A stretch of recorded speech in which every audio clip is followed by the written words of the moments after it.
ఎంతో ప్రతిష్టాత్మకంగా చేపట్టిన తమిళ బిగ్ బాస్ షోకు కమల్ హాసన్ హోస్ట్గా చేస్తుండగా ప్రస్తుతం అక్కడ ఓ వివాదం రాసుకుంది. బిగ్ బాస్ షో పేరుతో తమిళ సంస్కృతిని దెబ్బతీస్తున్నారంటూ చెన్నై పోలీస్ కమిషనర్కు show host Kamal Haasan, show నిర్వాహకులపై ఫిర్యాదు చేశారు.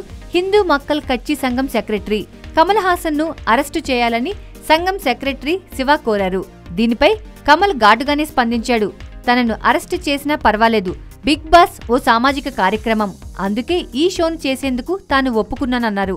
క్రికెట్ మ్యాచ్ ఆడేటప్పుడు చీర్ లీడర్స్ పై నిషేధం ఎందుకు విధించరో చెప్పాలని సంఘం నిర్వాహకులను కమల్ ప్రశ్నించారు.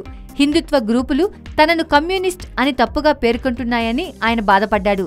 నిజానికి తానొక రేషనలిస్ట్నని చెప్పుకొచ్చారు. తాను కొత్త ఆలోచనలను, కొత్త ఆవిష్కరణలను ఎప్పుడూ స్వాగతిస్తానన్నారు తమిళ సీనియర్ నటుడు కమల్. ఇదే షోను తెలుగులో జూనియర్ ఎన్టీఆర్ చేస్తున్న విషయం తెలిసిందే. జూలై 16 నుంచి ఈ షో ఆన్ ఎయిర్ కానుంది.